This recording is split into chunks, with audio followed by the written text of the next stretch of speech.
guys, it's George Washington. And Z. And today we're reading the American Revolution to Miss Armsworthy's 4th grade class. See you there. Alright guys, so today we're going to be reading I Survived the American Revolution 1776.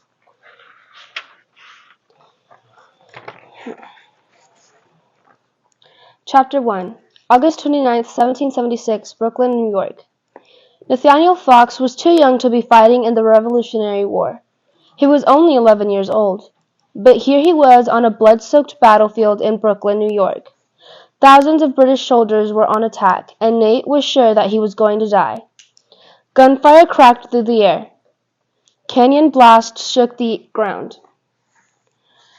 Already, one of Nate's friends was laying dead in the dirt, shot through the heart. And now Nate was running for his life. He tore through the thick forest, dodging trees and stumbling over rocks. His mind swirled with fear, blood pounding in his ears, and then came an even more terrifying sound. Heavy footsteps right behind him. Nate whipped his head around in panic. Over his shoulder, he saw an enormous soldier chasing after him. The man's musket was aimed at Nate's back, attached to the gun's tip with a killing sword, a bayonet. Nate ran faster, desperate to escape, but he could hear the man's pounding steps and his grunting breaths. "I'm not a soldier," Nate wanted to scream, but it was too late. The man was closing in. Closer, closer, closer. Nate braced himself for a killing stab. He was sure this was the end. Then came an ear-shattering blast. Nate saw flames, a blinding light, and then the world went black. Chapter 2. 7 weeks earlier, July 11, 1776, 12 o'clock, Norwalk, Connecticut. Nate crawled along his uncle's vegetable garden, tugging up weeds and flicking away fat green worms. The burning sun cooked his back. His muscles ached from hours to work. But even worse was the sound of his uncle's voice, barking through the open dining room window. His uncle was talking about the war with England. Nate peeked through the window. His uncle, Uriah Storch, was sitting at the fine wooden table. He was eating his noon meal with his best friend, Mr. Martin. Nate breathed in the delicious food smells, but there was nothing delicious about watching Storch gobble the leg of a roasted goose. Storch pretended to be a gentleman, but Nate had seen hogs with better manners. "George Washington should be hanged," Storch was saying, cracking through poor Goose's bones with his large teeth. George Washington was the commander of the American army. Most people in Connecticut loved George Washington. They called themselves patriots, which meant they were rooting for the Americans to win the war. But Storch and his pal were on England's side. Storch hated George Washington more than he hated the fleas that crawled around his curled white wig. Storch turned toward the kitchen and bellowed, "More meat." Seconds later, Eliza hurried in, carrying a silver platter piled high with fresh goose. Eliza stood patiently while the men heaped food on their plates. "She's been up since dawn cooking this meal," but neither of the men thanked her or even looked at her. Nate hated living here with Storch, but Eliza had it far worse. Nate was his nephew. Eliza was Storch's slave. Nate caught Eliza's eye through the window. He pushed together his lips and puffed out his cheeks. His best Storch imitation. Eliza raised her eyebrow at Nate and remind her that he's better watch himself. Storch was always looking for an excuse to give Nate a whack with his walking stick. He would not be happy to see Nate's blue piercing eyes through the window. Nate ducked away. He had hours of work left to do, but he needed a break from the heat. He went to the shady spot under a cherry tree and looked down at the Long Island Sound. He loved watching the ships sailing by. Nate closed his eyes and pretended that he was one of those ships, heading out to an open sea. His mind filled with the sounds of flapping sails and squawking seagulls. He imagined a cool sea breeze ruffling his hair. He could practically feel his father's strong hand resting on his shoulder. Papa had been a ship's captain after Nate's mama got sick and died. When Nick was just 4, Papa started taking Nate along with him on his voyages. Nate grew up crisscrossing the ocean with Papa and his crews. What a happy life. Sure, not every kid would want to grow up on the sea. The creaking wooden sailing ships were crawling with rats. The stale, wormy biscuits would break your teeth. Nate's bed was a hammock hanging from the ceiling. But none of that mattered because Nate was with Papa. Nate pictured his father's green eyes flashing from under his old sailing cap, his black ponytail waving in the wind. He'd wrap his arm around Nate's shoulder as they stood on the deck, looking out to an endless ocean. You never know what's ahead, Papa would say, his bright eyes brimming with excitement. But now a wave of sadness crashed over Nate. Papa died almost 2 years ago while they were sailing home from a trip to the Caribbean islands. The voyage had been smooth, with steady winds and glassy sea, a crew of 10 men. Nate's favorite crew member was Paul Dobbins, a joking 18-year-old with bright red hair and a gap-toothed grin. He sailed with Papa before and had always treated Nate like a favorite brother. They had been halfway through their 3-week voyage home when they sailed into a path of a wicked storm. It came out of nowhere. A ferocious squall with swirling black clouds, pounding rain, and lightning that tore open the sky. The winds blew like dragon's breath. Waves crashed over the deck. Papa and the crew worked frantically, sliding across rain-soaked decks and pushing through the whipping winds. Giant, twisting waves spun the ship like a toy. The crew managed to take down the sails, but then a 20-foot wave grabbed hold of Papa and swept him off the deck. In a blink, he was swallowed up by the sea and gone forever. Suddenly, Nate was an orphan with just one living relative in the world. The uncle that Papa had always hated. Papa had stayed away from Storch, a man as mean as he was rich.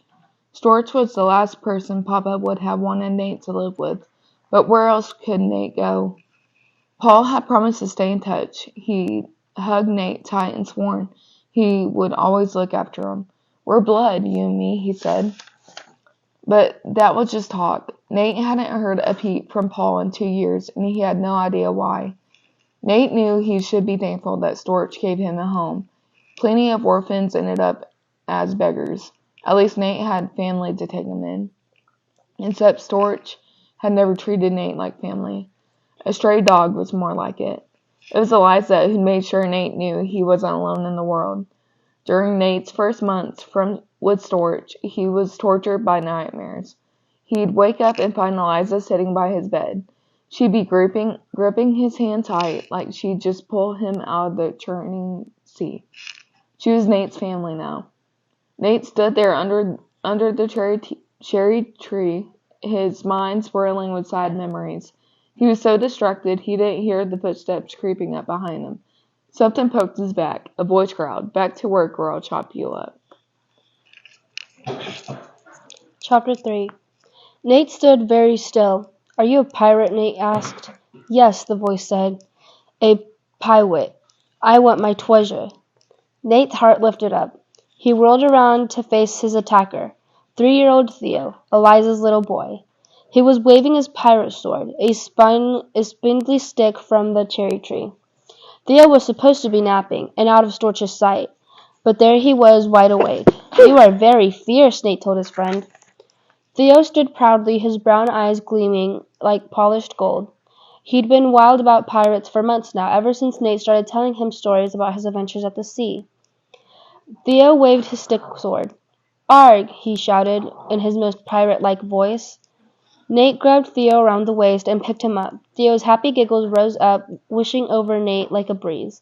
Seconds later, Eliza came rushing out of the house, her skirt swirling around her shoes. Eliza had Theo's same dark brown skin and big, bright eyes. But unlike Theo, Eliza wasn't smiling. You both need a hush, she warned, looking towards the house. You know what he could do if he hears? He, of course, was Storch. He had no patience for giggling, and even less for Theo himself.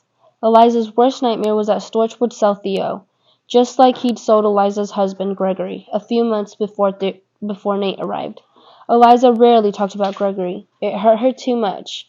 Nate knew. But she had told Nate a few things about her husband. That he was joyful like Theo and had those same bright eyes. That no 1 hour went by without her missing him. What a fool Nate was, getting Theo all riled up. Luckily, Storch was probably too busy cursing George Washington to notice Theo's giggles. "Mama," Theo said very quietly, "I a pirate." Eliza's eyes softened, and she and Nate shared a little smile. "Even pirates have to be quiet," Eliza said, kissing Theo on the nose, "or they get into trouble." Storch's voice bellowed from the house. "Cake!" "I'll keep this pirate out of trouble," Nate promised. Eliza rushed inside to serve Storch and his friend.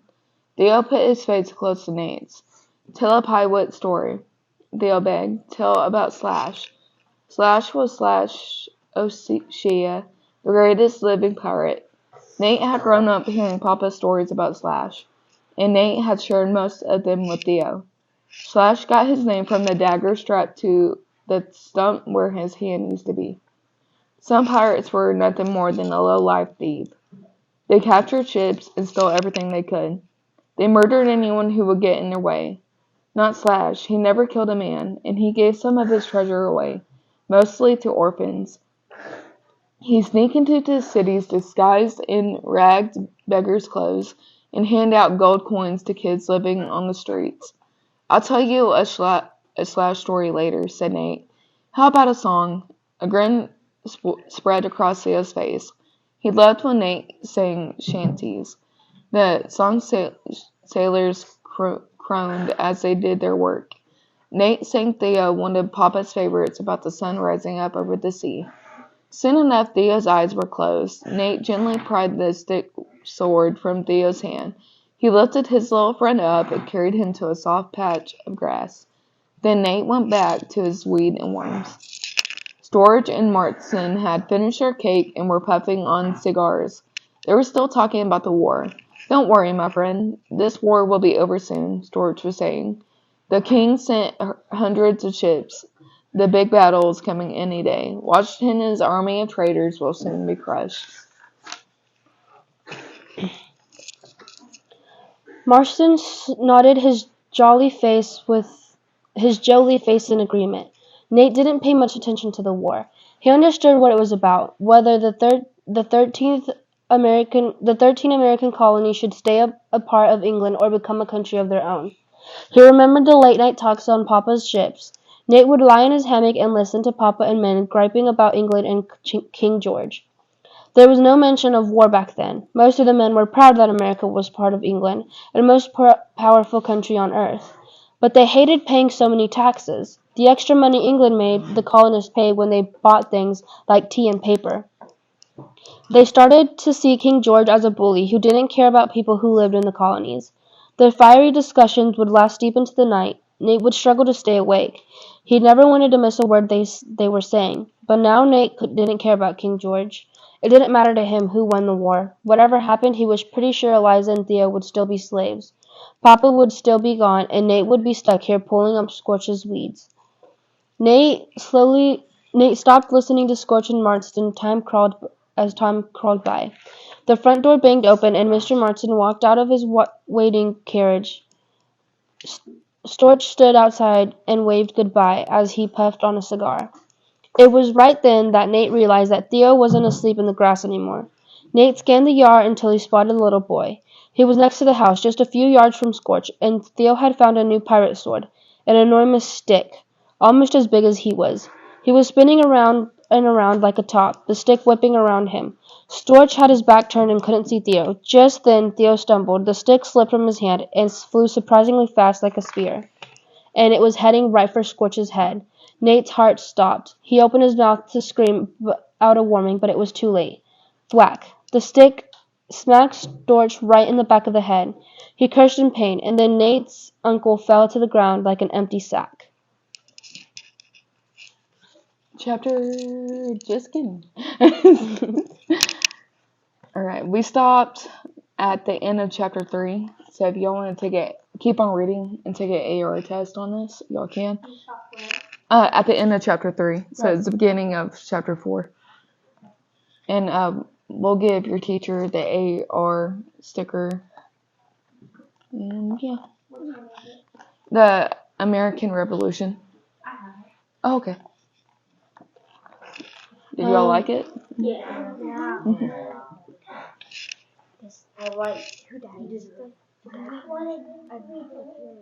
All right, guys. Well, we'll continue reading to you guys some other time. Okay. We'll try to get the same book and keep on reading if we come back to y'all. All right. Bye.